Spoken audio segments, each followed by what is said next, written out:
નવસારી જિલ્લાના જલાલપુર ખાતે ભાજપ દ્વારા પંડિત દીનદયાળ ઉપાધ્યાય પ્રશિક્ષણ મહાઅભિયાન અંતર્ગત 3 દિવસીય પ્રશિક્ષણ વર્ગનું આયોજન કરવામાં આવ્યું છે। આ પ્રશિક્ષણ વર્ગમાં કેન્દ્રીય જળશક્તિ મંત્રી સી.આર. પાટીલે કાર્યકર્તાઓને માર્ગદર્શન આપ્યું હતું। આ પ્રસંગે મંત્રીએ દિલ્હીના પેપર લીક મામલે વિદ્યાર્થી આંદોલનને રાજકીય રંગ આપવાનો કોંગ્રેસ સહિત વિપક્ષ પર આરોપ લગાવ્યો હતો। તેમણે કહ્યું હતું કે વિદ્યાર્થીઓએ વિપક્ષના પ્રયાસોને નિષ્ફળ બનાવ્યા તો લોકસભામાં વિપક્ષના હોબાળા અંગે પણ સી.આર. પાટીલે સવાલો ઉઠાવ્યા હતા। મહત્વનું છે કે પ્રશિક્ષણ વર્ગ દરમિયાન પક્ષની વિચારધારા, સંગઠન અને નેતૃત્વ અંગે માર્ગદર્શન આપવામાં આવી રહ્યું છે।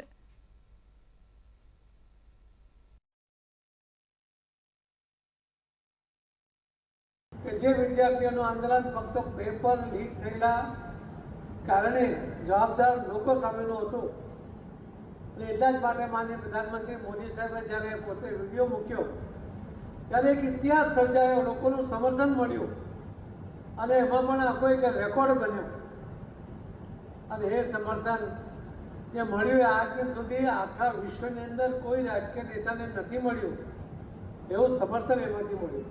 ભારતીય જનતા પાર્ટીના કાર્યકર્તાઓને પ્રશિક્ષિત કરવા માટે, પાર્ટીની વિચારધારાને મજબૂત કરવા માટે, પાર્ટીની જે પોતાનું એક લક્ષ્ય લઈને ચાલી રહી છે કે દેશના લોકો માટે સેવા કરવી, એના માટે લોકો પાર્ટીમાં જોડાયા છે।